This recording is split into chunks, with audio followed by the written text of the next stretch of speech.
Gryffindor! Slytherin! Hufflepuff! Ravenclaw!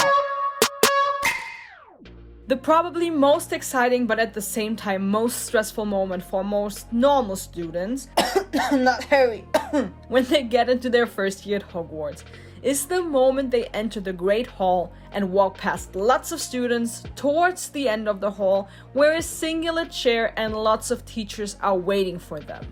Unless they have family that went to Hogwarts or siblings that are still going to Hogwarts, they usually have no idea what exactly expects them. And then once their name is called and they sit down on the chair to face the Great Hall with all these older students staring at them and an old hat being placed on their head, their heart must drop into their pants. Thank God Hogwarts Legacy, the game that lets us experience the life of a Hogwarts student on our own terms, will take that stress off our shoulders and lets us choose the house we want to be in. But how exactly will that work?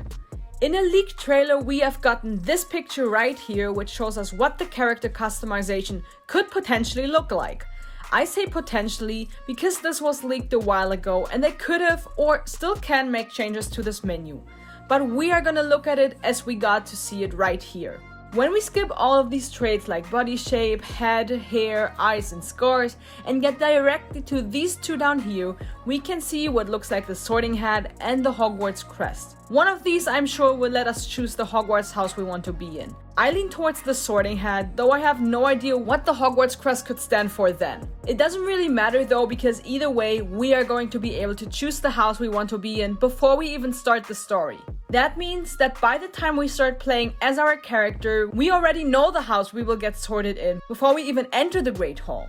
That means we won't have to restart the game until we get sorted into the house we want to be in, which saves a lot of time and stress. So if you're a Potterhead just like me and know exactly what house you belong in, you won't have any problems.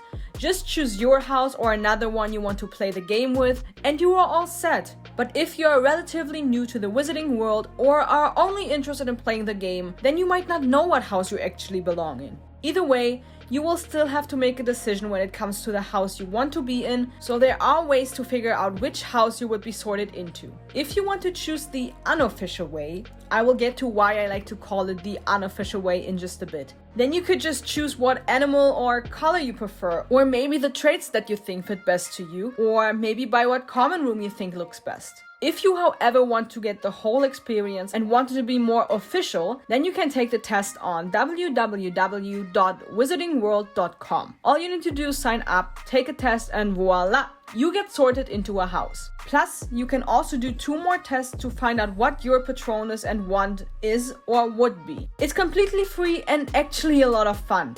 I like to call it the official way because if you do the test with honesty, then it will sort you into the house that best fits to you instead of you choosing the house you think fits best to you. And you also got proof that you are actually sorted into the house. I know it's just a website and a game, but it's still a lot of fun.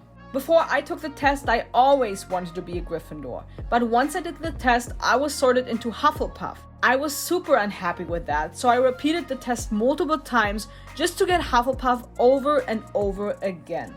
I actually only started to accepting it like a few months ago, and I really love that choice for me. So if that is something you are interested in, go do the test. The link is in my description down below.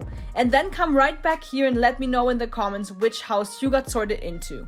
Soon it's time for you to make a choice. Do you belong in Gryffindor, the house that values courage, nerve, and determination?